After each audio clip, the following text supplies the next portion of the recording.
Aquí. Listo. Bueno, comenzamos como siempre con la oración al Espíritu Santo. En el nombre del Padre, del Hijo, del Espíritu Santo. Amén. Oh Amén. Espíritu Santo, amor del Padre y del Hijo, inspíranos siempre en lo que debemos pensar, en lo que debemos decir, cómo lo debemos decir, en lo que debemos leer, en lo que debemos escribir, en lo que debemos obrar, en lo que debemos callar, para procurar tu gloria, el bien de las almas y nuestra propia santificación. Así sea. Bueno, vamos a ver ahora sí este tema que es realmente como para hacer unos 3 capítulos, pero he tratado de resumirlo en uno. Justamente creo que todos tenemos experiencias con algún alma que ha pedido ayuda, un alma que la llamamos alma en pena, ya sea en sueños, ya sea viéndolos también en la vida real, ¿no? O sea, hay personas que tienen esa capacidad también de verlos, ¿no? Y tenemos experiencias a través de los años realmente muchísimas, ¿no? Entonces, justamente quiero comenzar con una en particular que está tomada del libro Entre el cielo y el infierno, que se titula Tormento en el purgatorio por el pecado de la lengua. Y ojo acá, porque también creo que nos llama un poquito la atención para nosotros pues estar precavidos en esto, ¿no? Resulta que una monja se encontraba cosiendo en su celda cuando apareció una mujer con mirada de odio, ropa sucia y abandonada, manos llenas de heridas y un gran clavo que le atravesaba los labios y la lengua. Parecía como si hubiera querido sellarlos dolorosamente para impedirles hablar. La monja comenzó a orar desesperadamente por ella. El clavo se desprendió un poco y la monja preguntó el motivo de tal castigo. Y la mujer respondió, estoy así porque estoy sufriendo el purgatorio a un nivel muy profundo, cercano al abismo infernal, porque en mi vida he cometido constantemente un pecado que según la justicia divina era de enorme gravedad. Este fue el pecado de la lengua. Era una gran aficionada a chismear a los demás, a criticar y calumniar. En ocasiones incluso lo hacía para pasar el tiempo por diversión o para hacerme popular en las reuniones sociales. En la hora de mi juicio, Dios me mostró el terrible tormento que había causado a muchas personas con mis mentiras y críticas. Ahora sufro por lo que parece una eternidad porque nadie reza por mí. Apenas terminó de hablar, el clavo volvió a su posición original y la mujer desapareció. La monja tuvo que orar y ofrecer mucho para poder ayudarla. Ayunó mucho para poder ayudarla. Meses después, se presentó nuevamente la mujer sin el clavo y ahora llena de alegría, de paz y muy agradecida, ¿no? Entonces, aquí a uno le llama la atención porque Jesús dice muy claramente que todas las palabras ociosas que hayan salido de nuestra boca no van a quedar sin ser juzgadas. Imagínense las palabras mentirosas, las palabras calumniadoras, las palabras de juicio que vamos a hacer sobre las demás personas, ¿no? Hace poco hablaba con una señora y me decía, no, pero yo he estado hablando esto porque es verdad. O sea, y esta chica me ha dicho que ha hablado mal de ella, pero es verdad, lo que yo he dicho no es mentira. Entonces me sorprendía cómo a veces no nos damos cuenta que todas las personas tienen derecho a la buena fama, a tener una buena reputación. Y aunque yo sepa todos los milagros y detrás de cámaras de las personas, no tengo derecho a dañar su fama. O sea, eso me lo tengo que llevar a la tumba, ¿no? Porque por más que sea verdad, son sus pecados que no tengo por qué difundirlos ni divulgarlos a los demás, ¿no? Entonces hay que tener mucho cuidado. Miren, esta persona estaba en los lugares más profundos del purgatorio por este pecado de la lengua, ¿no? Y qué bonito que esta monja con sus oraciones y ayuno por esta alma pudo ayudarla, ¿no? Entonces, antes de hablar del purgatorio, primero tenemos que conocer los 3 estados de la Iglesia Católica. Yo sé que muchos ya lo saben, pero igual hagamos un repasito. El primer estado es que es la Iglesia militante, en la que nosotros estamos ahorita, en esta tierra. El segundo estado ya es cuando estamos en la Iglesia purgante, que ya morimos y tenemos que purificarnos, ¿no? Y la iglesia triunfante ya cuando salimos del purgatorio o pasamos directamente al cielo, ¿no? Ya las estamos gozando de Dios. Hoy día vamos a hablar de la iglesia purgante. ¿Cómo hacer para no pasar por ahí? cómo hacer para ayudar a las personas que ya están ahí, ¿no? Y cómo hacer, por supuesto, para no condenarnos, ¿no? Hace tiempo también una persona me decía, ay, pero que Dios qué malo, ¿por qué no hace que simplemente las personas que se han esforzado vayan al cielo directamente, ¿no? Entonces, decía que Dios era malo porque había un purgatorio. Entonces, no, al contrario, el purgatorio existe por la misericordia de Dios, porque si no existiera nos deberíamos ir directamente al infierno porque es por los pecados que hemos cometido, ¿no? Pero en el purgatorio, justamente purgare significa limpiar, purificar. Dios lo inventó para que nosotros podamos tener esa opción de purificarnos y poder ir al cielo, porque al cielo no llega nada impuro, nada que esté manchado.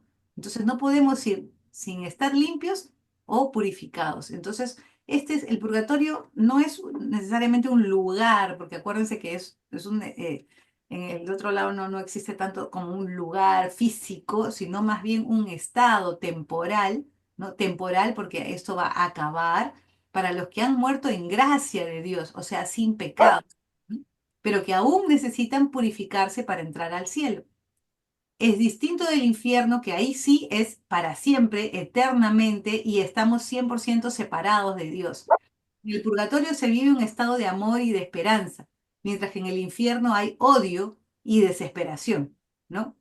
Entonces, ¿qué es lo que pasa? Cuando yo me confieso, se me perdona la culpa, pero aún queda la pena por pagar, ¿no? Es como siempre cuento este ejemplo porque me parece que es muy gráfico. Si yo te rompiera todas las ventanas de tu casa y luego me arrepiento y te pido perdón, ya tú me perdonas, pero, oh, las ventanas siguen rotas, ¿no? Entonces, tengo que reparar tus ventanas porque va a entrar aire, va a entrar lluvia, o sea, eh, tengo que pagar esas ventanas que rompí. Igual cuando yo peco, me confieso, se me perdona la culpa, pero tengo que reparar las ventanas, ¿no? Y esas ventanas las puedo reparar en esta vida con los sufrimientos, con oraciones, incluso ofreciendo enfermedades, dolores, problemas o haciendo mortificaciones a propósito. Ya, ahí voy reparando la pena que me falta, ¿no? Pero si yo no hago ese tipo de actos, el día que me muera lo voy a tener que pagar allá. ¿Ok? Y Santo Tomás nos dice, si las almas vienen a pedir oraciones, o sea, es porque en algún momento esas oraciones los van a liberar, si no, no vendrían a pedir, no serviría de nada, ¿no? Entonces, en el purgatorio, todas las almas no sufren de la misma forma. Hay niveles en el purgatorio, hay niveles más bajos que están cerca del infierno. Incluso ahí, en esos niveles más bajos, el demonio tiene permiso para seguir atormentando a estas almas. Ya es muy triste. En los niveles más bajos también hay fuego, y en los niveles intermedios y superiores ya no tanto, ¿no? Incluso hay niveles en los que dicen que estás a un Ave María del purgatorio, ¿no? Perdón, del cielo. O niveles en los que con una misa te salvas. O niveles en los que te permiten, sobre todo a las almas a las personas que en vida, ahora ya almas, ¿no? En vida eran adoradoras del Santísimo, se les permite a esas personas, eso es una gracia especial para ellas, ¿no? Pasar su purgatorio en los lugares, en los santuarios de adoración, ¿no? O sea, qué lindo, ¿no? O sea, poder ir a tu purgatorio ahí adorando a la hostia consagrada, ¿no? Entonces, esas son como que gracias específicas para las personas que han sido adoradoras del Santísimo, ¿no? Y solo un alma pura puede entrar al cielo, ¿no? No puede ningún alma que no sea 100% santa poder contemplar a Dios y estar ahí menos, ¿no? Entonces, ellos muchas veces cuentan que sus mayores sufrimientos son estar separados de Dios, ¿no? Y entonces, a veces cuentan también que las almas que están ya en los niveles más bajos aparecen de formas horrendas, como animales así embravecidos, ¿no? Entonces, es muy triste estar tan lejos. Sin embargo, también cuentan que si tú ganas una indulgencia plenaria por estas almas, puedes hacer que del nivel más bajo vayan directamente al cielo, ¿no? Sin pasar por los niveles intermedios, ¿no? Entonces, es muy bonito y muy interesante cómo se pueden ganar estas indulgencias plenarias. Más adelante lo vamos a ver. Ahora, muchas personas creen equivocadamente que el purgatorio es algo que se inventaron los católicos para asustar a las personas y para quitarles la tranquilidad y que en realidad se lo inventaron en la Edad Media, como muchas cosas se inventaron en la Edad Media. Pero acá vamos a ver cómo el purgatorio ya está escrito en la Biblia desde el Antiguo Testamento, ¿no? Por ejemplo, tenemos estos tres pasajes de Habacuc, Sabiduría e Isaías. En Habacuc leemos, sus ojos, los ojos de Dios, son demasiado puros para contemplar el mal. En sabiduría vemos, Dios los puso a prueba y los halló dignos de sí. Los probó como el oro en el crisol y los aceptó como holocausto de ofrenda. Los probó como el oro en el crisol, ¿no? O sea, en el fuego. Y en Isaías, a mí me encanta este pasaje y al mismo tiempo me preocupa, porque estaba Isaías, o sea, había sido arrebatado ante el trono de Dios, estaba frente al trono de Dios, ¿no? Con los querubines al costado, los serafines, los ángeles, y se da cuenta de la grandeza de Dios y de su pequeñez, ¿no? Y se queda así todo asustado y dice, ay de mí que estoy perdido porque soy un hombre de labios impuros, ¿no? Y Dios no le dice, ay, no te preocupes, Isaías, tú vas a decir muchas cosas a favor de mi hijo y vas a ser mi profeta, no. Un ángel, un serafín, se acerca, toca sus labios con un carbón encendido y le dice, tu culpa ha sido borrada y tu pecado ha sido expiado. Si yo me quedo preocupada porque digo, si a Isaías le tuvieron que quemar con un carbón encendido los labios, o sea, a mí me van a meter al volcán completo, ¿no? O sea, es realmente, o sea, es que no le dejan pasar ni siquiera al profeta Isaías, ¿no? O sea, ahí un poquito como que uno se tiene que poner las barbas en remojo, ¿no? Y en la segunda de Macabeos, que acababan los Macabeos de liberar, ¿no? El templo de Jerusalén de los griegos, ¿no? Y había habido una batalla, pues, y habían muerto muchos israelitas. Entonces Judas Macabeo, que era el comandante de las fuerzas de Israel, mandó hacer un sacrificio expiatorio por los muertos para que fueran liberados de su pecado, ¿no? O sea, no decía, bueno, como acabamos de liberar el templo de Jerusalén y todo, y hemos peleado por Israel, ah, todos se fueron al cielo. No, o sea, estaban haciendo un sacrificio para ayudar a los muertos a ser liberados de su pecado, ¿no? Entonces, clarísimo, clarísimo, ¿no? También en Zacarías tenemos que dice, los acrisolaré como se acrisola la plata y los probaré como se prueba el oro, ¿no? O sea, aquí está hablando claramente de este juicio que va a haber, ¿no? Y en Malaquías, él es como un fuego de fundidor, como lejía de la bandera. Él es Dios. Sentará como fundidor que refina la plata. Y esto es en el Antiguo Testamento. Pero en el Nuevo Testamento,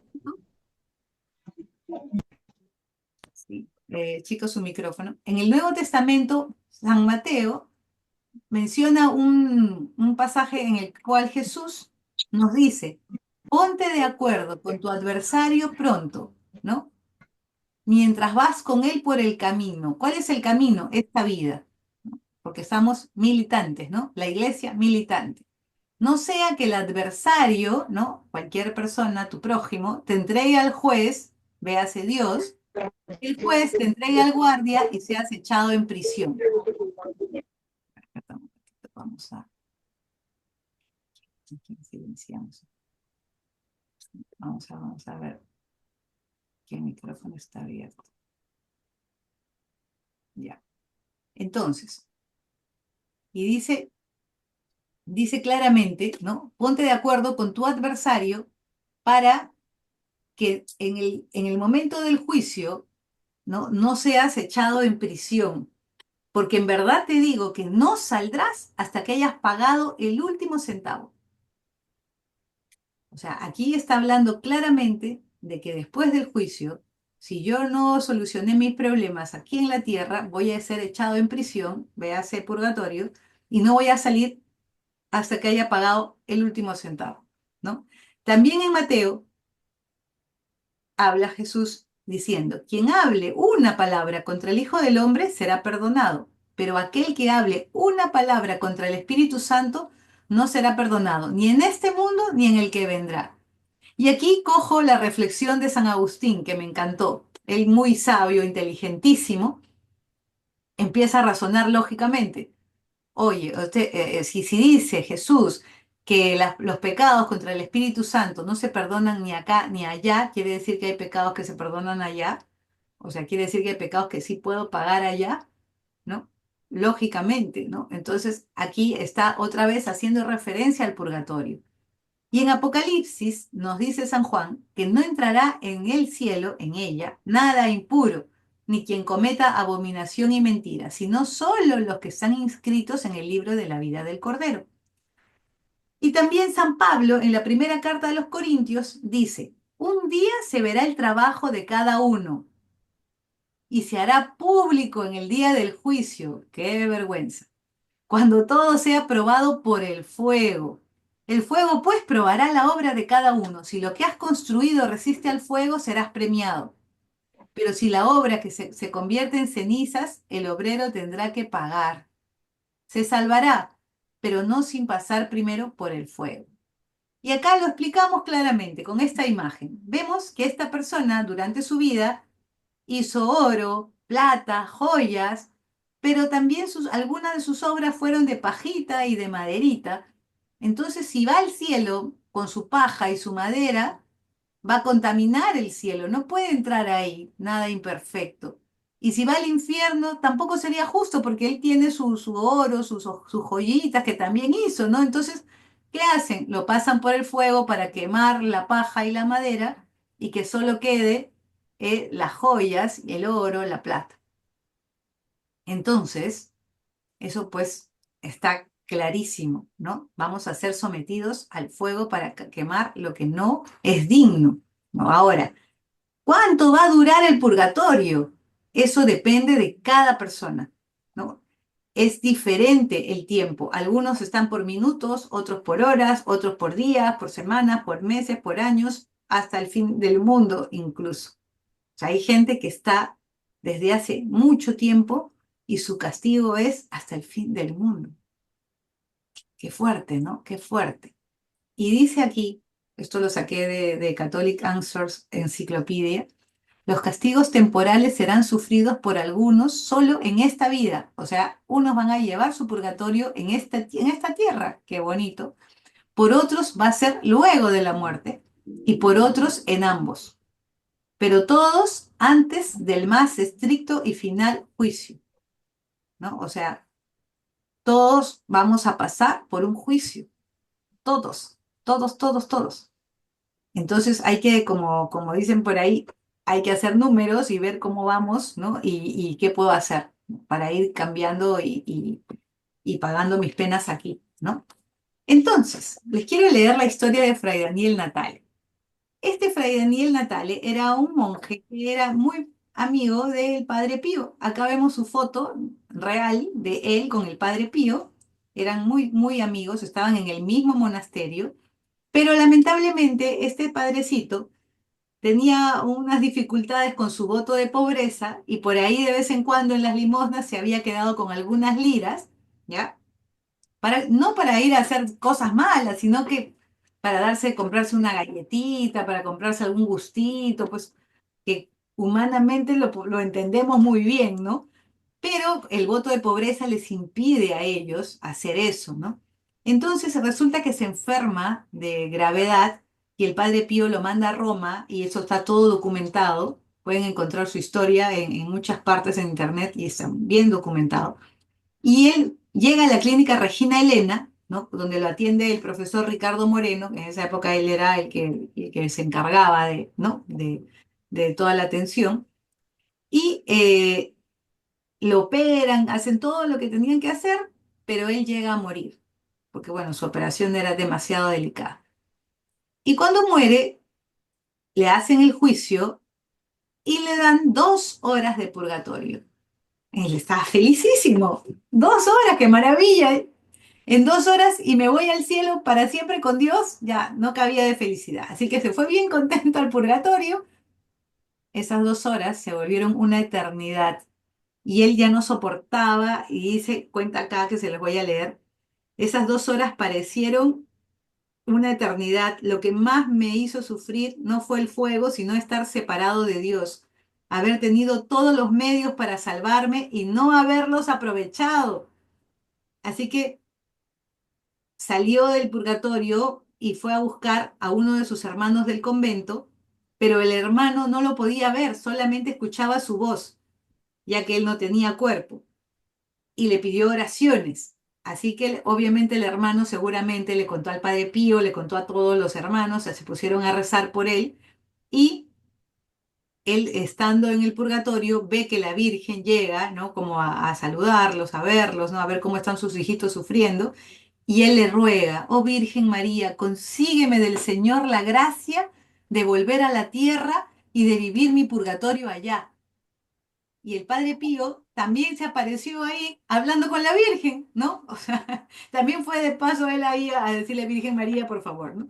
Y él estaba mirando cómo hablaban y ya le había pedido a la Virgen, entonces la Virgen lo miró, se fue y al rato regresa, ¿no?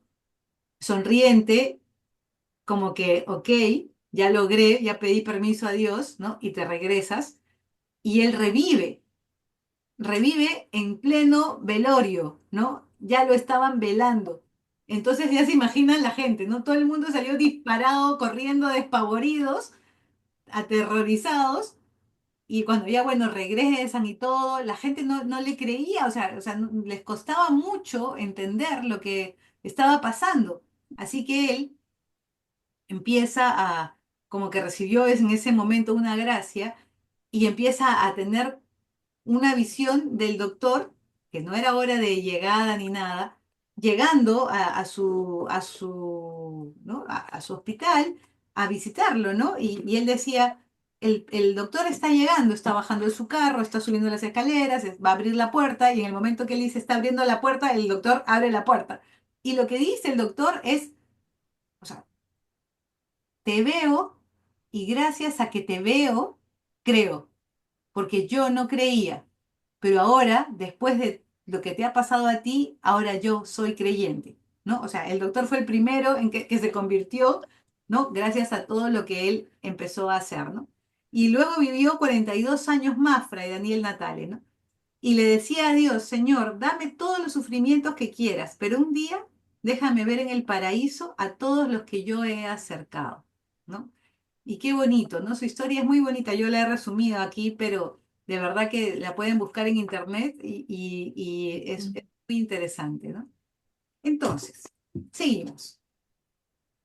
¿Realmente nosotros inventamos el purgatorio en la Edad Media? Pues acá vamos a ver cómo esto es totalmente falso. Las oraciones por los muertos, la existencia de un lugar de purgación, son mencionados en los más antiguos pasajes de los padres, y en donde alegan razones para auxiliar las almas que ya partieron. Para comenzar, miren esta imagen de las catacumbas. Todos sabemos que los primeros cristianos paraban perseguidos y su lugar de reunión siempre era las catacumbas. Aquí está la persona muerta, ¿no? Y aquí están las figuras de santos, de Jesús mismo rezando, ¿no? O sea, pidiendo por ellos. ¿Y qué está escrito en las catacumbas? ¿No? Está escrito, por ejemplo, esto que lo hemos sacado de Wilper, de Roma Subterránea: se ha intercedido por el alma de los amados que han partido, y Dios ya ha escuchado las oraciones y el alma ha pasado a un lugar de luz y frescura. O sea, se nota claramente que ellos tenían la conciencia de que había un juicio inmediatamente después de la muerte. Tanto los monumentos como los escritos en las catacumbas representan a santos y mártires como intercesores con Dios por estos muertos, ¿no? Y en los monumentos están las oraciones y enseñanzas que hasta hoy se usan en la liturgia, las mismas fórmulas que usamos en la liturgia. La de antes, ¿no? Sí. Empezando otra vez. Entonces, eh, las tumbas Sí, de los creyentes muestran palabras de esperanza, de petición y paz por su descanso. Los aniversarios de los fallecimientos se reunían alrededor todos los cristianos para poder pedir por ellos, ¿no? En la tradición se habla, la tradición ya sabemos que es los conocimientos que vienen, no necesariamente de forma escrita, no están en la Biblia, pero son pasados oralmente desde los primeros cristianos hasta nuestros días. esta tradición católica es muy importante, ¿no? Entonces, la misa ofrecida por los que han partido viene desde, imagínense, los apóstoles, ¿no? Y Tertuliano, que es un gran sabio y doctor de la iglesia en el año 160, ahí cerquita nomás de Cristo, igual que Cipriano en el 249, nos narran la importancia de la misa por la salvación de las almas. Igual San Cirilo de Jerusalén en el 315, otro padre de la iglesia, dice que las almas de los muertos son ayudadas particularmente mientras la sagrada víctima yace en el altar, o sea, está hablando de la misa. Luego nuestro querido San Agustín en el año 400 nos dice, las oraciones y limosnas del creyente y la misa ayudan al creyente que partió y mueven al Señor a su misericordia y bondad. Y San Buenaventura ya en 1250 dice, todo esto antes de la Edad Media, este castigo con fuego es más severo que ningún castigo que le llegue al hombre en esta vida. ¿Por qué? Porque los castigos del purgatorio, ¿no? Se supone que el castigo más grande de esta tierra es el más pequeño del purgatorio. Y el más grande del purgatorio es el más pequeño del infierno, con la diferencia de que la gente en el infierno ya no sale, ¿no? O sea, se quedan ahí. Entonces, También. en el concilio, en el concilio de Florencia, ¿no? Nos dice que existe un purgatorio, que las almas que están allí son ayudadas por los votos de los creyentes, pero principalmente por el sacrificio de la misa, ¿no? También en el Concilio de Trento, en 1545, dice que las personas requieren satisfacción, ¿no? O sea, que Dios requiere satisfacción, perdón, y como consecuencia el pecador, al no hacer penitencia en esta vida, deberá hacerla en la próxima y así recién poder gozar de Dios, ¿no? Y como decíamos, en el final del siglo IV ya se encuentran oraciones por los muertos en todas las liturgias y los padres decían que esto venía de los mismos apóstoles, ¿no? Ahora les voy a leer la historia de Comoyo, que me encanta porque me parece muy gracioso lo que les ocurrió a San Y Juan como Bosco, ¿no? quería. Su amigo Comoyo. Ellos Claro. eran dos monjes, pues a todos conocemos a San Juan Bosco, en el seminario de Chieri en Italia, ¿no? E incluso hay una lápida que es la lápida de Comoyo, ¿no? Y él Y regresó, ¿no? Bosco y su amigo Comoyo habían hecho un pacto que consistía en que el primero que se moría tenía que regresar para avisarle al otro si se había salvado o no. Entonces, San Juan Bosco cuenta que él no sabía que eso no se debía hacer, por eso lo habían hecho, ¿no? Ya luego ellos mismos recomiendan no hacerlo, ¿no? Un idioma. Voy a desconectar El idioma no. ya, acá está silenciado. Listo. Entonces, ok, vamos a cerrar Hay aquí. 3 micrófonos abiertos, de María Elena Nieto, de Verónica y de Laura. A ver, ya. Ya no los veo, creo que ya están cerrados. ¿Sí? Sí, ya están. Sí, listo. Bueno, entonces, continuamos. A ver, esta grabación va a quedar un poco, un poco interrumpida, no importa, ya va a tener que grabar de nuevo. Bueno, volvemos a Comoyo y San Juan Bosco. San Juan Bosco y su amigo habían hecho un pacto de que el primero que moría tenía que venir a avisarle al otro si se salvó o no, ¿no? Si es que Dios le diese permiso para ello, ¿no? O sea, bueno. Y resulta que el día que estaban enterrando a Comoyo, que era el primero que había muerto, es más, San Juan Bosco le dijo, oye, acuérdate, cuando el otro está agonizando, acuérdate que tienes que avisarme si te salvas o no, ¿no? Y entonces, luego San Juan Bosco escribe, en el seminario de Chieri, la noche del 3 de abril de 1839, el día de la sepultura de Luis Comoyo, descansaba yo con 20 alumnos del curso teológico. Yo estaba en la cama, pero no dormía, y hasta la medianoche se empieza a escuchar un ruido en el fondo del corredor, que se hacía más sensible, más agudo a medida que se acercaba. Parecía como el de una carroza tirada por muchos caballos, de un tren de ferrovía, del disparo de un cañón. Los seminaristas del dormitorio se despertaron, pero ninguno hablaba. Yo estaba aterrorizado. El ruido avanza, la puerta del dormitorio se abre violentamente y queda todo en silencio y aparece una luz de varios colores y se oye inconfundible la voz de Comoyo que dice, Bosco, Bosco, Bosco, me salvé, ¿no? Don Bosco dice que el dormitorio se volvió más luminoso en ese momento y todos los seminaristas huyeron sin saber a dónde, ¿no? Entonces, qué gracioso lo que nos cuenta San Juan Bosco, ¿no? En este caso, pues no era un alma del purgatorio, era un alma que ya estaba en el cielo, pero como Dios les da permiso, ¿no? Para avisar a su amigo que se había salvado, ¿no? Entonces, tenemos aquí a esta señora, María Sima, que todos seguramente la conocen, y voy a hacer acá una diferenciación que hoy día me enteré y me pareció bien importante diferenciar esto.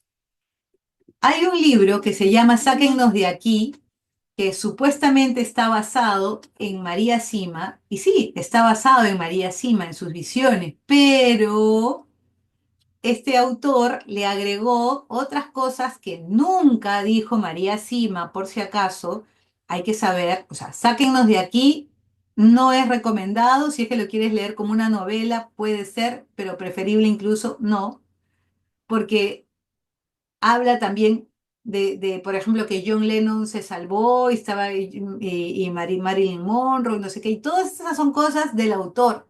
Nunca María Sima habló de eso, pero él habla y lo escribe como si María Sima lo hubiera dicho, ¿ya? Hay que tener cuidado con eso. Incluso lo han puesto en audio y a veces uno lo escucha y no sabes y te puedes confundir y pensar que María Sima estaba diciendo cosas contra la iglesia. Mucho cuidado. El que sí recomiendo es este testimonio de las almas del purgatorio de Johann Messner, que era bien amigo de María Sima y que él se dedicaba a escribir todas las cosas que ella, o sea, hablaba, es más, la entrevistaba para escribir todas las memorias de ella, ¿no? Entonces, las almas del purgatorio se le empezaron a aparecer a esta señora, ¿no? Que era una señora austriaca, tranquila, común y corriente, muy piadosa, ¿no? Pero no era monja, no era nada, nada religiosa, ni de ninguna congregación. Pero ¿qué pasó? ¿Por qué se hizo tan conocida? Porque las almas se le iban apareciendo y le pedían, por ejemplo, dile a mi familia que devuelva esto que yo me robé y mientras no lo devuelvan yo no puedo ir al cielo, o dile a mi familia que pague esta deuda que yo tenía, o necesito que reparen esto, necesito que ayuden en esto de acá, en esto de allá. Entonces ella iba y le daba el mensaje a la familia y la familia se quedaba como que, ¿tú cómo sabes? O sea, esto no lo sabía nadie, ¿no? Y así por el estilo. Entonces, por eso es que ella empieza a hacerse conocida.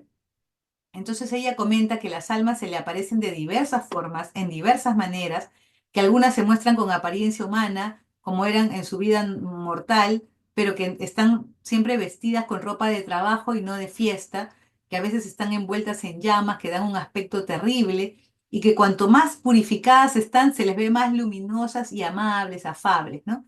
Que con frecuencia cuentan cómo han pecado y cómo se han librado del infierno gracias a la misericordia de Dios. Y los conocimientos, aquí está lo importante para definir cuándo es algo de Dios o no. Todo lo que le decían las almas del purgatorio, lo que hacían era confirmar la doctrina católica, lo que nosotros creíamos, ¿no? Los católicos somos, creo, los únicos que creemos en el purgatorio, ¿no? Entonces, ellos le confirmaban toda la doctrina católica a ella, ¿no? Entonces, como que es una confirmación para nosotros también de que estamos en la única religión verdadera, ¿no? La primera alma que se le presentó fue este señor que andaba caminando por ahí, de lado en lado, y ella le preguntó, porque estaban en su cuarto, ¿no? Y ella no le tenía miedo a las almas, y le dijo, ¿qué quieres de mí? Y él le dijo, haz celebrar 3 misas por mí y seré liberado. Solo 3 misas. Entonces, ella pues mandó a hacer las misas y luego el alma se le presentó ya luminoso y agradecido, ¿no? Y en una ocasión vino un alma, cuenta María Sima, y le dijo, cometí un crimen contra Dios. Un día por soberbia tomé una cruz y la destrocé pensando que si Dios existía no me lo permitiría hacer. Casi al instante me vino una parálisis que fue mi salvación. Miren cómo una parálisis, algo malo, al final fue la salvación de esta alma, ¿no? Y voy a leer lo que dice él, ¿no? Después me pidió decirle a su mujer que hiciera algunas cosas para ayudarlo y liberarlo del purgatorio.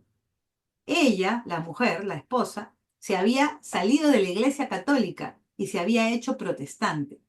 Cuando le conté el mensaje de su esposo, me dijo, sí creo en lo que me dice, porque el hecho de que él había destrozado la cruz solamente lo sabíamos él y yo, ¿no? Y por el estilo, María Sima siempre comenta esas cosas, ¿no? O sea, que las cosas que ella iba a decir a las personas solamente las sabía muy poca gente o solo la familia.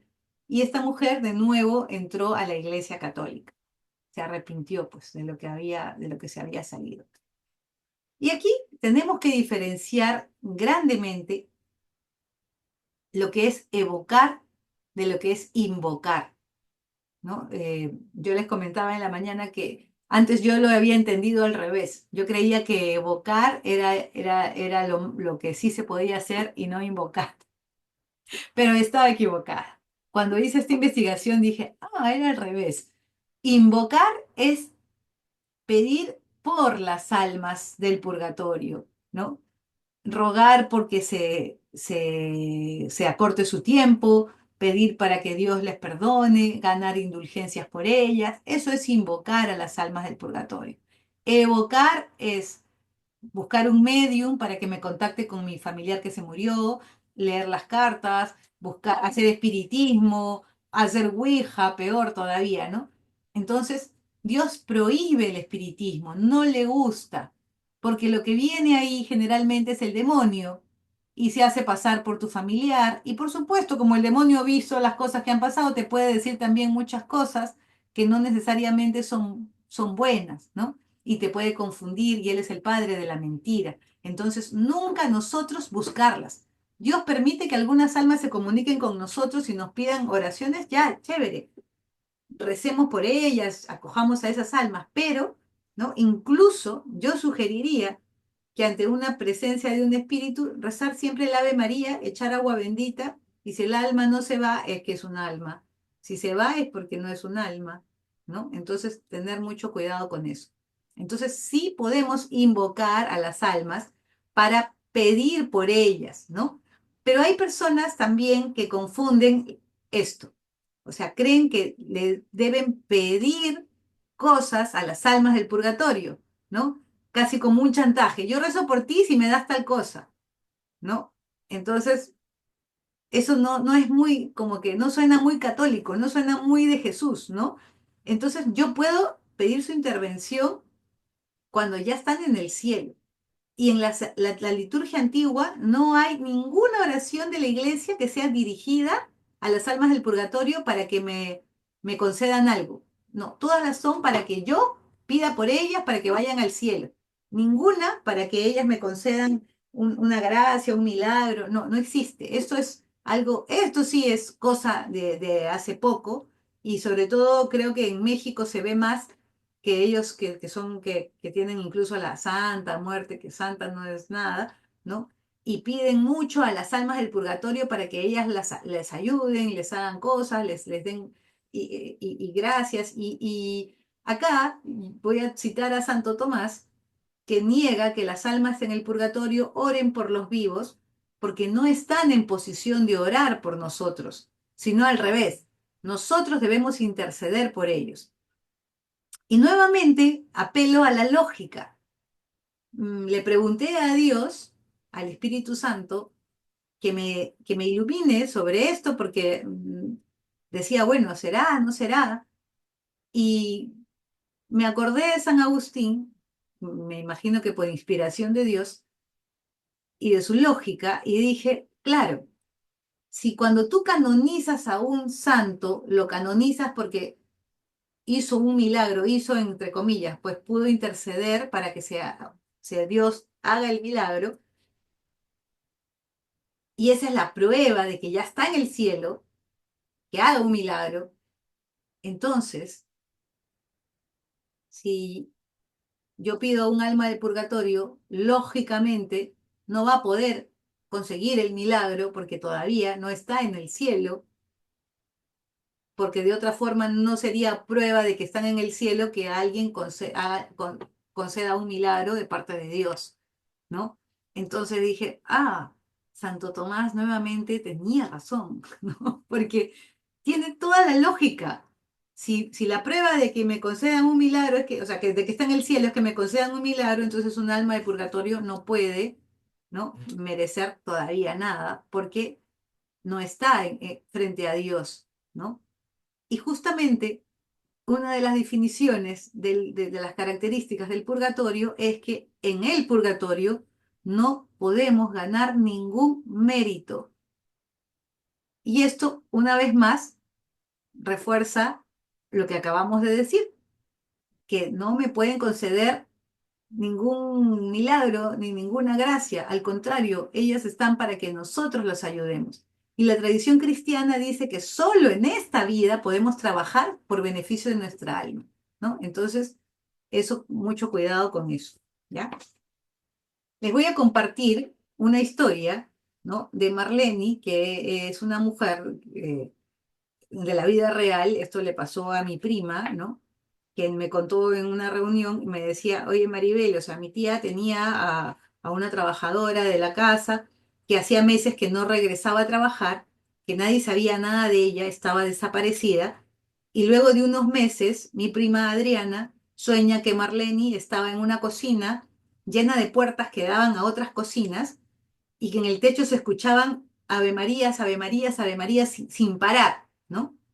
Y que ella estaba usando un vestido rosado y que tenía la cara doblada, así totalmente doblada de lado, ¿no? Y que incluso para hablarle se volteaba el cuerpo para poderle hablar, ¿no? Y que mi prima la ve y le dice, Marlene, ¿dónde has estado? Mi mamá te está buscando hace tiempo. Y Marlene le dice, dile a tu mamá, que para esto es una mujer de mucha oración, que me mande comida. Aquí no tengo nada para comer. Dile a tu mamá que me mande algo de comer. No hay nada que pueda preparar. Por favor, dile que me mande comida. Con mucha insistencia, ¿no? Y pasados unos días, se supo que el esposo la había matado y la encontraron muerta y la había agarrado con una pala en la cabeza y le había torcido la cabeza, ¿no? Y ella apareció así y con su vestidito rosado que ella se había comprado para la promoción de su hijito, ¿no? Entonces, increíble que mi prima hubiera visto esto antes de siquiera conocerse, ¿no? O sea, y ella lo había contado a su mamá, a su papá, a todo el mundo, ¿no? Entonces, lo que me llama más la atención a mí es justamente que, que ella pedía comida, ¿no? Algunos piden refresco, agua, ¿no? Porque no tenía que comer, estaba en el purgatorio, ¿no? Entonces era su forma de decir, ayúdame, quiero oraciones, quiero la misa, ¿no? Entonces, pues ahí toca hacerle muchas misas, toca hacerle muchas oraciones y sacrificios para poder ayudarla a Marlene, ¿no? Justamente, ¿no? ¿Cómo ayudarlos? El padre Alfonso Matt, que era el director espiritual de María Sima, él también escribió muchas cosas y él también era un místico, ¿no? No tan conocido como ella. Y en la parroquia de Sontag, donde él estaba, el 20 de febrero de 1955, extraje esto de uno de sus escritos, cuenta que la Virgen María va al purgatorio a consolar a las almas, también San Miguel Arcángel, y allí están también los ángeles custodios de las almas, acompañándolas hasta que sean recién liberadas hasta el cielo, ¿no? Pobrecitos los ángeles metidos ahí, no pueden ir al cielo, tienen que estar en el purgatorio con nosotros, ahí acompañándonos fielmente, ¿no?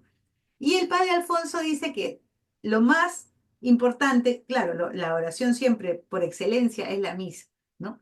Luego los rosarios, los sufrimientos ofrecidos por ellas, que es bueno el Vía Crucis, dar limosnas para las misiones, por supuesto ganar las indulgencias, ¿no?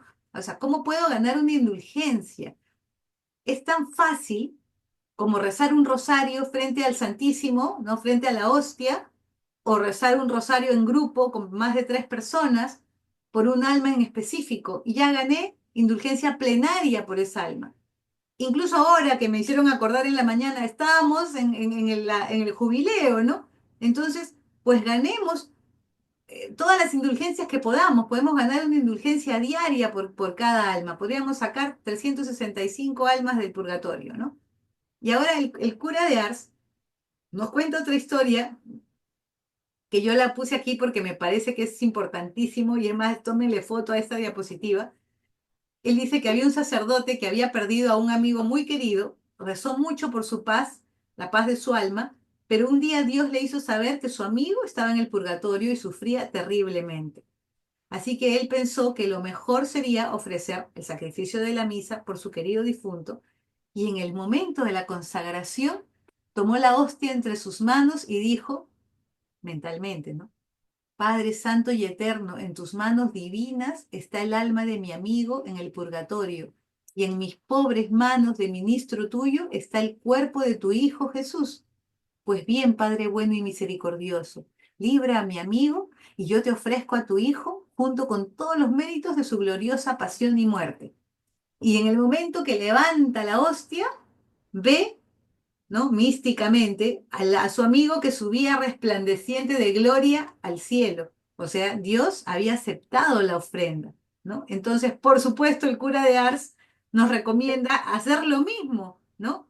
Imitar exactamente a este padrecito y ofrecer, ¿no? La hostia y los méritos de la gloriosa pasión y muerte de Jesús por una necesidad, una intención que tengamos, por un alma que queramos llevar al purgatorio, de sacar del purgatorio. Y acá también nos agrega, ¿no?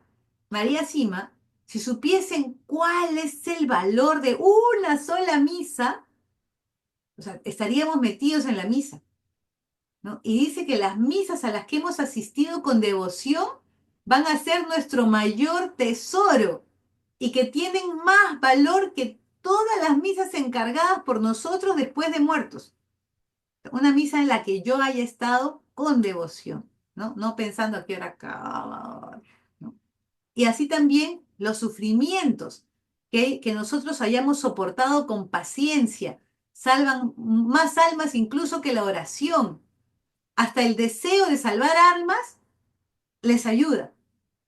No hay que ver por eso el sufrimiento como un castigo, sino más bien que puede ser un tesoro si lo ofrecemos con amor por la salvación de los demás.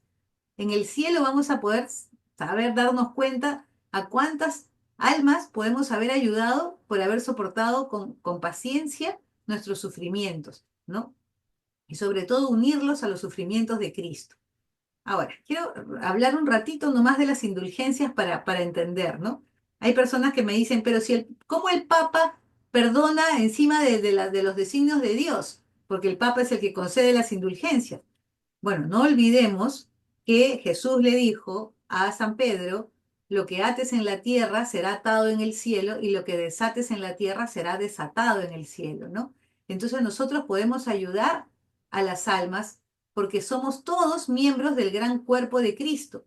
El juicio, por supuesto, está reservado a Dios, pero el Papa, cuando absuelve, ofrece, ¿no?, a Dios lo que sea necesario de los tesoros de la iglesia para cancelar ese castigo, para cancelar esa deuda de esta alma. Y lo hace per modum suffragi satisfactori. ¿Qué quiere decir? Por medio de satisfacción, ¿no? Y de esa forma logra, ¿no?, ayudar a las almas del purgatorio, ¿no?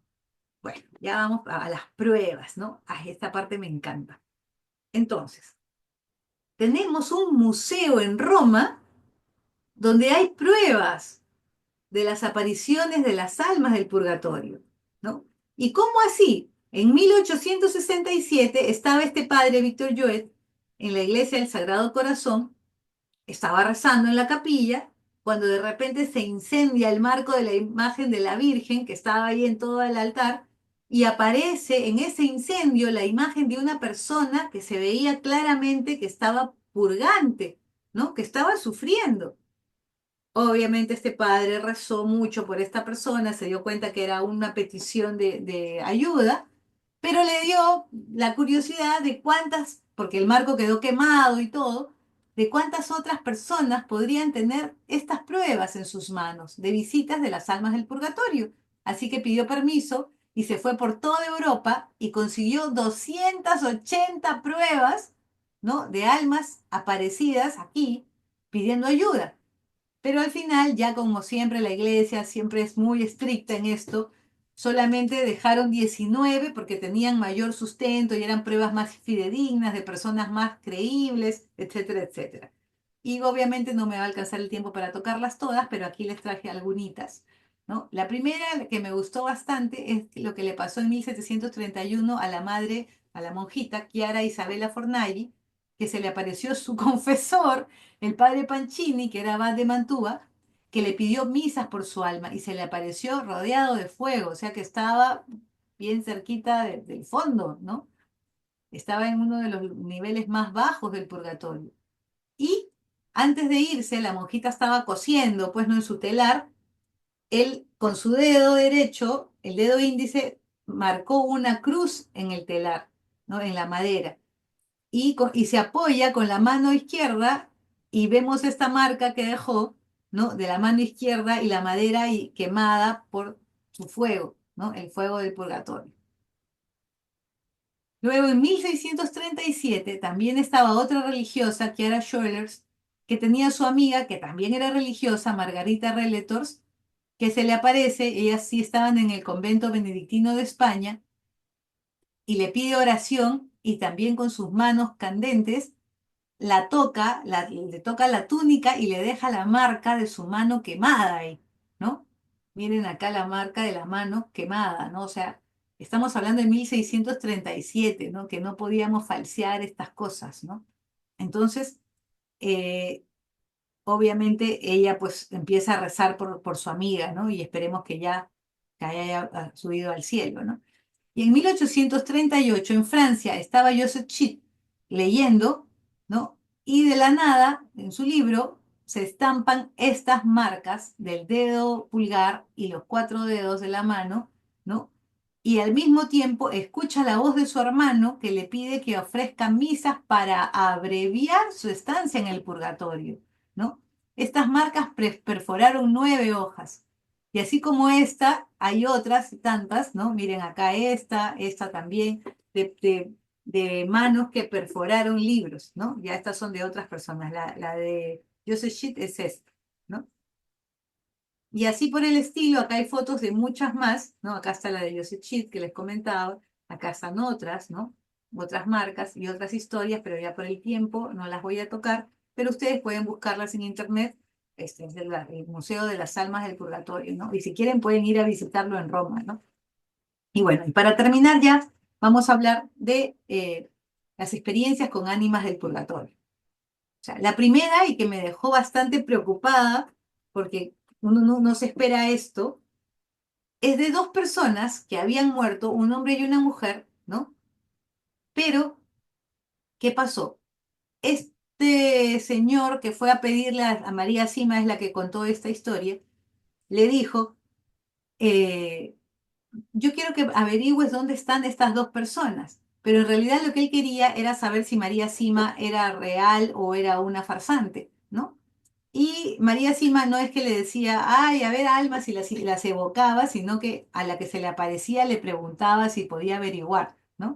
Entonces, como se le aparecían a diario, pues tenía cada rato para preguntar y repreguntar. Entonces, cuando llega nuevamente el Señor, María Sima le dice, pues el hombre está en el fondo del purgatorio y la mujer está en el cielo. Y el hombre dice, ajá, caíste, te cogí, farsante. El hombre era súper devoto, iba a misa, se confesaba, él rezaba, era el último que se iba en la misa, hacía obras de caridad, era el más devoto, conocidísimo por ser una persona bien religiosa. En cambio, la mujer era una joyita, era una mujer de mala vida, era tremenda pecadora. Así que te equivocaste. Y María Sima se preocupó porque dijo, uy, pues eso es lo que me dijeron a mí, no, yo te digo tal cual, yo no los he conocido. Entonces, cuando regresa otra almita, le pregunta, le dice, a ver, ¿me puedes explicar esto? Por favor, averigua. Y cuando le vienen a dar la respuesta, le dicen literalmente que el hombre exactamente había sido muy devoto, se quedaba hasta el final de la misa, era el último en irse, se quedaba rezando, leyendo, haciendo 1000 obras de caridad, pero era una persona llena de soberbia, de orgullo, de vanidad, y se autocomplacía en sí mismo diciendo, yo soy el mejor de aquí, soy el último que sale, soy el más bueno, soy el más ejemplar, el más santo, ¿no? O sea, totalmente endiosado él mismo, ¿no? Y pensaba como el fariseo, como la parábola del fariseo, ¿no? Yo soy el mejor, ¿no? Y no se daba cuenta que si por A o B estaba en esas circunstancias era porque él había recibido mucho más. Sin embargo, la mujer pecadora, ¿no? Había recibido muy poco, ¿no? Muy poca formación, muy poco, y se le exigiría muy poco. Y además, un familiar le había llevado un sacerdote antes de su muerte y ella había confesado, comulgado, se había arrepentido, había recibido la unción de los enfermos y había recibido la indulgencia plenaria del sacramento. Por lo tanto, había ido directamente al cielo. Y el hombre, envuelto en su soberbia, había ido al fondo del purgatorio. Entonces esto es como que una llamada de atención para todos nosotros, ¿no? Darnos cuenta que no debemos compararnos nunca con nadie y menos creernos la gran cosa, porque si algo somos es por ayuda de Dios, ¿no? Y nos dieron muchísimo y ya deberíamos ser santos, es más, ¿no? Antes estamos atrasándonos, ¿no? Entonces, sí o sí, tener cuidado con eso. Esta historia es otra historia de un alma del purgatorio que regresa, de un joven que también la cuenta María Sima, que murió porque quiso socorrer a unas personas en un alud. Y cuando este pueblo ya había sido sacudido muchas veces por muchos saludes, cae uno en la noche y estando el chico con su familia, dice, escuchan los gritos, dice, por favor, ayúdennos, ayúdennos. Y él salía y la mamá le dice, no, si sales tú también vas a morir porque te puede caer otro alud, no sé qué. Y el chico dijo, mamá, no puedo, no me puedo quedar aquí, tengo que ir a ayudarlos. No, que otras personas los ayuden. Y él no, él igual fue a ayudarlos. ¿Y qué creen? Cayó un alud y también murió él con todas las personas que estaba yendo a ayudar. Entonces, eh, él se le aparece a María Sima y le dice, María Sima, necesito que hagas 3 misas por mí, ¿no? Para poder ir al cielo. Entonces María se va y habla con la familia y les dice, bueno, él está pidiendo 3 misas y ellos se quedaron muy sorprendidos porque que con solo 3 misas iba a salir del purgatorio. Y le dijeron, si hubieses visto todas las fechorías que este chico ha cometido, ¿no? Y María Sima se quedó como que también sin entender nada, pero con posterioridad se vuelve a aparecer y le dice, yo he cumplido un acto de amor puro poniendo a riesgo mi vida y donándola por aquellas personas. Y es gracias a esto que el Señor me ha acogido tan rápidamente en su cielo. Y es verdad, le dice, la caridad cubre una multitud de pecados.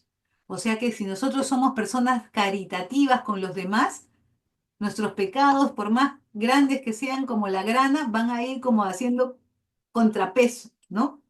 Y obviamente no debemos esperar que haya un alud o que haya un incendio o que haya algo para hacer algo heroico, ¿no? No, no siempre se nos va a presentar. Entonces, otra cosa que es importante ya para ir terminando, aceptar antes de morir todos los sufrimientos que Dios nos envíe. Una mujer y un sacerdote estaban en el mismo hospital con tuberculosis. Entonces, la mujer le dijo al sacerdote, yo he pedido que el Señor me dé la oportunidad de pasar aquí mi purgatorio. Y el sacerdote le dijo, ay, yo no me atrevo a tanto. Una religiosa escuchó esta conversación y cuando los dos murieron, el sacerdote se le apareció a la religiosa y le dijo que la mujer se había ido directamente al cielo, pero que él debía pasar todavía mucho tiempo en el purgatorio por no haber aceptado sus sufrimientos. Qué miedo, ¿no? Y aquí nos llama a reflexión que una larga enfermedad antes de morir puede ser más bien una bendición y una gracia de Dios. Y adiós eutanasia. O sea, quitarle a alguien la capacidad de sufrir en esos momentos, o sea, no es compasión, es una falsa compasión. O sea, nosotros debemos dejar que las personas mueran cuando tengan que morir. Si tienen que sufrir, obviamente a nadie le gusta ver un familiar sufriendo, pero tenemos que aceptar y saber que se está purificando en esos momentos, tener paz interior. Esa persona está sufriendo y se está purificando y bienvenida sea la purificación, porque es menos tiempo en el otro lado, ¿no? Entonces, ojo con eso. Ah, y esta princesa me encanta. Es la princesa Eugenia von der Leyen. Ella tenía, a diferencia de María Sima, ¿no? Pánico, pavor, terror cuando se le aparecían las almas del purgatorio y sin embargo Dios la escogió también para que ella pueda ofrecer sus sufrimientos por las almas del purgatorio, ¿no? Incluso, acá solo tiene muchas, ustedes pueden buscarla en internet, pero solamente les voy a leer lo del pastor asesinado por su propio hijo, ¿no? El pastor se le fue apareciendo a ella gradualmente. Primero no podía hablar, estaba todo negro, oscuro, con mirada sombría, pero a medida que ella iba rezando por él, él se iba como aclarando y como que ya podía hablar, y ella ya lo había reconocido que era el pastor Federico, y le pregunta,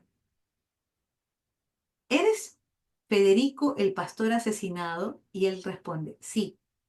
Entonces cada vez que ella rezaba, dice, tenía la impresión de que se iba volviendo cada vez más resplandeciente. Entonces le pregunta, ¿qué cosa te ha salvado? Y él le dice, el reconocimiento y el arrepentimiento, ¿no? Entonces el padre Sebastián, que era el padre del pueblito donde estaba este pastor, escribe, la conducta de este señor la conozco muy bien porque era una oveja de la parroquia. Raramente iba a la iglesia. Solo tuvo un hijo que en la escuela era conocido como falso y mentiroso. Les dio muchos dolores de cabeza a sus superiores. Si el joven era castigado en la escuela, el pastor Federico tiraba los cuadernos al profesor y al párroco. Le dije que algún día iba a recibir una paliza de su hijo. A los 17 años, este hijo, cerca de la medianoche, asesinó a su propio padre y fue condenado a muerte. El pastor Federico entró en la eternidad víctima de una tragedia familiar. Nadie supo si había muerto instantáneamente o si pudo arrepentirse, pero ahora, gracias a esta princesa Eugenia, sabemos que no murió en el acto. El chico lo había abandonado en el granero a su suerte y una mañana lo encontraron ya fallecido. Federico, cuando ya podía hablar, contó que no murió en el acto y tuvo tiempo de arrepentirse de sus culpas, y ese arrepentimiento lo salvó. Dijo que estaba ardiendo y presionó su dedo ardiendo en la mano de la princesa y le dejó una quemadura. Y el padre dice, yo mismo vi la quemadura. Y otro día la despertó de un puñetazo porque ella se estaba quedando dormida y no iba a llegar a ir a la misa. Así que ella le dijo, ¿tanto te importa que yo vaya a misa? Y él le dijo, sí, porque ahí puedes ayudarme mucho, ¿no? O sea, y así poco a poco ella fue rezando por él hasta que lo vio resplandeciente, ¿no? Y agradecido de que ya por fin podía ir al cielo, ¿no? Entonces, ¿cómo ayudar a un moribundo? ¿No? Lo más importante es decirle a la persona que se prepare porque pues muy probable que tenga que encontrarse con Dios, que se apoye en el amor de Dios, sugerirle que haga una buena confesión, llevarle al sacerdote, ¿no? Y que reciba la unción de los enfermos para poder tener la indulgencia plenaria, ¿no? Y por supuesto, todos nosotros ya deberíamos saberlo de memoria, usar el escapulario, ¿no? De la Virgen del Carmen, que sabemos que tiene la promesa de que el primer sábado vamos a ser liberados del purgatorio, ¿no? Antes me alegraba mucho, pero después de escuchar al padre Fray Daniel Natale, que eran 2 horas y estaba así, que me muera el viernes a las 11:59, por favor, ¿no? Porque de verdad que fuerte, ¿no? Y bueno, ya como último punto les quiero leer esta historia de la vida real también, de esta mujer que narró en la hora de su muerte, ¿no? Que ella toda su vida había sido una persona que rezaba por todas las almas del purgatorio, pero en el momento de su muerte, el demonio molestísimo había llegado con todos sus secuaces a atormentarla, a hacerla dudar de su salvación, dudar del amor de Dios, dudar de la misericordia de Dios, y la tenían ahí torturando. Parecía que todo el abismo entero la estaba rodeando y se la iban a tragar viva, ¿no? Así que ella, de golpe, ve, mientras luchaba contra esto, que entra una multitud de personajes desconocidos para ella, pero resplandecientes de belleza celestial, que inmediatamente pusieron en fuga al demonio y a todos sus secuaces, ¿no? Y se acercaron a su lecho, la alentaban, la consolaban y rezaban con ella. Y ella ya ahora sí, llena de alegría, les pregunta, ¿quiénes son? Y ellos responden, nosotros somos habitantes del cielo y tu ayuda nos llevó a la felicidad. Como agradecimiento hemos venido a ayudarte para que cruces el umbral de la eternidad y te libres de este lugar de angustia y te introduzcas en las alegrías de la ciudad santa. Yo quiero igualito. ¿Se imaginan? ¿No? O sea, qué bonito que después de rezar nosotros tanto, tengamos, o sea, esta gracia de todas esas almas por las que hemos rezado y que ahora ya están en el cielo, vengan a ayudarnos a pasar también nosotros ahí, ¿no? Entonces Santa Catalina de Bolonia al respecto dice, las almas liberadas se convierten en fieles protectores de quienes las ayudaron y no cesan de orar por sus benefactores una vez que están en el cielo, ¿no? Nuevamente aclarando, ¿no? Una vez que están en el cielo. Bueno, hoy me pasé 6 minutitos, perdón. Pero entonces, ahora sí, vamos a las preguntas, ¿no? Me imagino que todos tienen preguntas, que todos tienen aportes o algo que agregar, porque acá estamos con gente que es muy, muy letrada, muy, muy entendida, así que soy toda oídos, ¿no? Si quieren hacer alguna pregunta, algún comentario, algún aporte, bienvenido sea. Están calladitos. Maribel, hola, soy Gina, ¿cómo estás? Linda, qué gusto escuchar. Qué gusto, realmente. Lindo todo, de verdad súper claro. Pero tú mencionaste en un momento que cuando se siente la presencia de un alma que te pide oración, tú dijiste que si se reza y se va, no es un alma, pero si se reza y se queda, es un alma. Eso sí no entendí muy bien. Ya, claro. Es que a veces, sobre todo los santos comentan, ¿no? Que a veces se desaparecía el demonio haciéndose pasar por un alma, ¿no? Entonces ellos rezaban el Ave María o decían Ave María y esa alma salía disparada, es que no era un alma, era un demonio Ya. disfrazándose de un alma, ¿no? Entonces, las almas del purgatorio, cuando a veces se presentan en tus sueños las personas que sí ven, porque hay personas que tienen pues, ¿no? La capacidad de verlas, ¿no? Ujú. Entonces, tú rezas un Ave María y el alma quizás se va, pero agradecida, y te das cuenta que no es que desapareció huyendo, sino que te dice gracias, que se va como que ya, o sea, bien, ¿no? Bien, gracias. Te das cuenta Ya. que es un alma de purgatorio, ¿no? Que no está engañándote el maligno, ¿no? Y Ujú. a veces las almas que están muy cercanas al infierno, ¿no? O sea, están en los niveles más bajos del purgatorio, esas almas pueden pedir oración, pero mal. O sea, como no pedir, sino exigir. Ujú. Y te miran con cólera, como que... y uno dice, oye, yo no quiero rezar por ti, ¿no? O sea, me voy, me asusto. Y te asustan, pues. Pero un sacerdote me dijo, es que ellos no tienen amor todavía ahí, o sea, hay un poco de amor, ¿no? Todavía está, pero como esas personas se han salvado por una gracia muy especial, eh, no saben pedir bonito, por eso María Sima dice que a veces se presentaban hasta como animales, ¿no? Y deformados. Y también contaba una de esta princesa María Eugenia que se presentaban como animales o como monstruos, que poco a poco con la oración iban convirtiéndose en personas, ¿no? Qué triste, o sea, ¿se imaginan el sufrimiento que deben tener? Entonces, ahí eso sí es importante el discernimiento, ¿no? Ujú. Siempre decir Ave María, Ok, ¿no? ok. Como Interesante. como una clave, ¿no? Como los heraldos que dicen, salve María, ¿no? Entonces, si no te responde, si se incomoda, ya sabes que no es de arriba, sino es de otro lado, ¿no?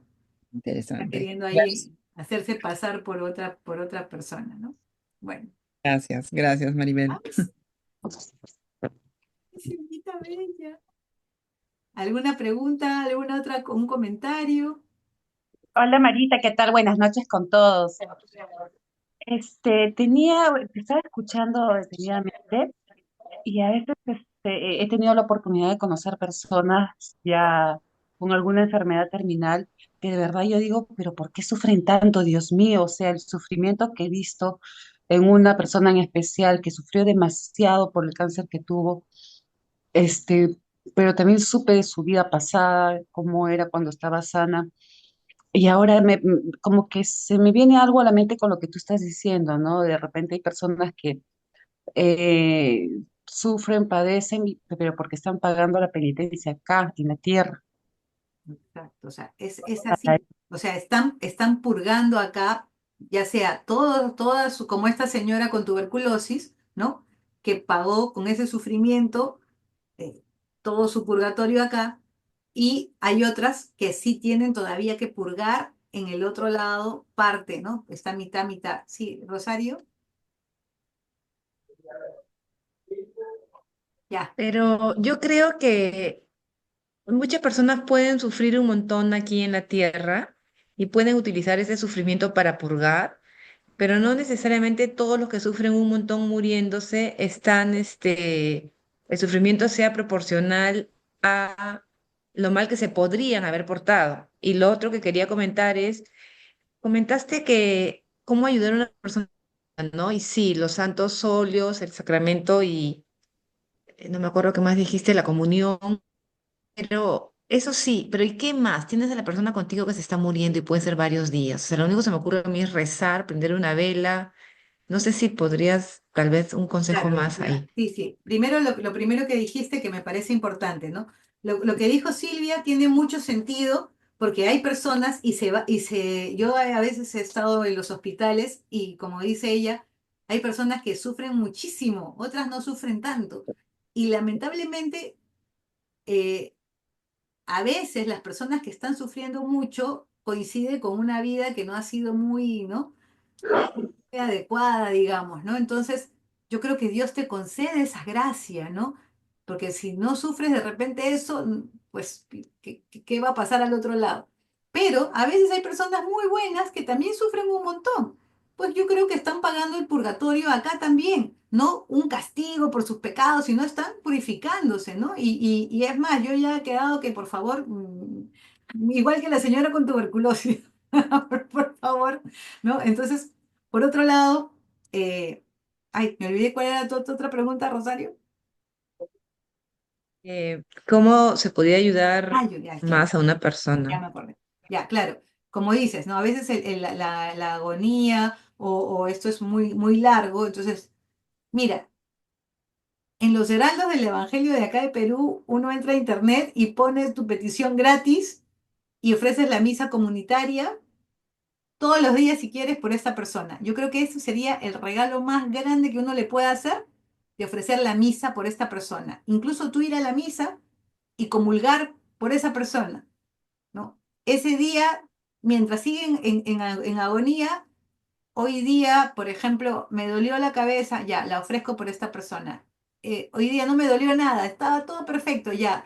No le pongo sal a mi comida, no le pongo azúcar a mis bebidas. Me encanta el café, ya hoy no tomo café. Y así cada día una mortificación por la salvación de esta persona.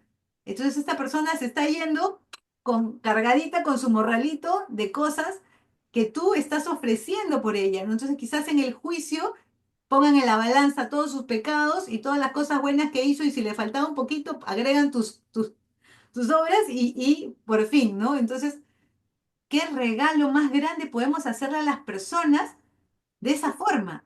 Nosotros o sea, a veces no nos damos cuenta que todos los días está muriendo gente, a cada rato, en todo el mundo. Imagínense, Dan y Eva, cuánta gente ya se ha muerto hasta ahorita y cuánta gente habrá en el purgatorio desde esas épocas, ¿no?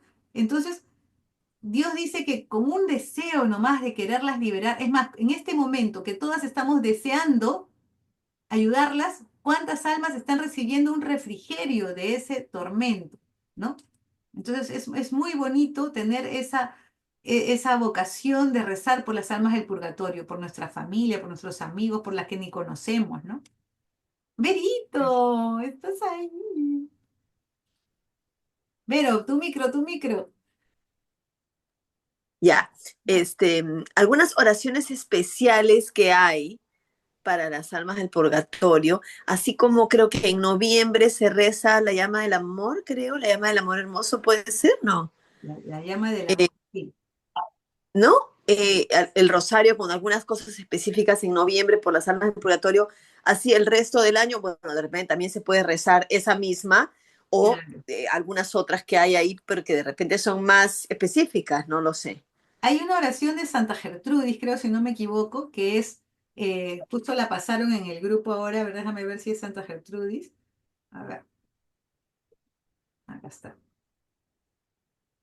Justo la comentaron como tú bien dijiste, a ver. Mm, sí, Santa Gertrudis, sí. Que es Sí, oración para las almas que dice, salvas 1000 almas del purgatorio cada vez que la rezas, y es cortita, ¿no? Entonces me llamaba la atención que era 1000 almas, ¿no? Por una oración tan pequeña, obviamente supongo que si no lo haces con devoción salvarás 10, ¿no? O sea, pero pero si te das cuenta, la oración es pequeña, pero es bien concisa, porque bueno, sí, ofrece, claro, ofrece a Jesús de mismo, todo, claro. claro, ¿no? Entonces está como el Padre en la misa, ¿no? Ofreciendo al mismo Cristo, la pasión de Cristo. O sea, yo creo que como Padre, ¿no? Padre Dios, que tú le recuerdes la pasión de su Hijo, o sea, tremenda pasión, no le va a Claro. mover las entrañas, ¿no? Entonces, yo creo que todo lo que se ofrezca por la pasión de Jesús, creo que va a ser escuchado, respondido. Bueno, además para nosotros 1000 serán 1000, pero hay tantos millones en el purgatorio que son 1000 nomás, ¿no? Claro. Y de los que rezamos somos 4 gatos, o sea, pobres almas del purgatorio. Claro, claro, claro. O sea, Santa Gertrudis, Sí, Sí, sí. ahí está, acá. Ah, yo pensé que nos estaba A hablando a ver, mira, ahí nosotros. está en el mueble. Vamos a silenciarla ya. Bueno, ¿alguien más? Ceci, ¿algún comentario? Claudita, a ver, creo que tenemos ahí. Maribel, Dime, Clau. justamente me perdí un poquito porque la conexión estuvo fallando, la señal de internet, con respecto a las indulgencias plenarias. Ujú. Las indulgencias plenarias son solo para las almas del purgatorio, también para nosotros. Ah, ya, eso es una muy buena pregunta. Las indulgencias plenarias las podemos ganar para nosotros. O sea, yo la puedo ganar para mí. Por ejemplo, gano la indulgencia plenaria, ¿no? Ahora que estamos en el año jubilar, por mí, pero no la puedo ganar por mi esposo o mis hijos que están vivos. ¿Ya? Ellos las pueden ganar cada uno por uno mismo, pero también las puedo ganar por un alma al día. ¿No? Por ejemplo, hoy día me voy a ahorita hay tantos templos que hay en Lima, ¿no? En la Fuerza Aérea hay uno que cerquita en Aramburú, que en la capilla, la parroquia Santa Rosa de Lima, hay indulgencia plenaria todos los días que vayas a esa misa, ¿no? Comulgues y reces por un alma, puedes salvar diario 365 almas de cada día, ¿no? ¿Te imaginas? O sea, solamente yendo a esa misa. Y hay muchas más, ¿no? Ahí están publicadas en todas las parroquias, se puede averiguar. Yo el domingo pasado estuve aquí en la parroquia de Aramburú y de verdad es chiquita, es linda, el padre es súper lindo y de verdad que ahí podemos salvar un alma diaria, ¿no? Entonces, aprovechar y salvarlas, ¿no? O sea, definitivamente. A ver, otra pregunta. Gracias, Maribel. De nada, mi Claudia. ¿Alguien más? ¿Alguna duda? ¿Comentario? Mariano, ¿todo te quedó claro? Mariano es nuestro nuevo integrante. Sí, sí, todo claro, todo muy bien explicado. Muy, muy buena la charla. Ay, qué bueno, Marianito. O sea, no te queda nada de dudas. Bueno, entonces, si ya Ninguna está duda. todo claro, vamos a cerrar, vamos a darle gracias a Dios. Y ya de paso los invito que el 9, creo, de abril, ya estamos en nuestra segunda charla del mes, del año. Y voy a tocar un tema muy especial de Semana Santa, así que lo estoy preparando con mucho cariño, está quedando bien bonito y ahí nos vemos en abril. Un beso, chicos, chicas, nos vemos. Chao, Gusto gracias. verlas. Muchas gracias, Gracias. Chao, Maribel. Un Maribel, abrazo. cuídate, chao. Saludos a Muchas gracias, una linda charla. Gracias, Maribel. Gracias. Gracias, un lindo tema. Muchas gracias. Chao. Chao, bye. Gracias. Chao, chao. Abrazo, Chao. Gracias, Martita, Maribel. Muchas cuídate. gracias. Chaucito.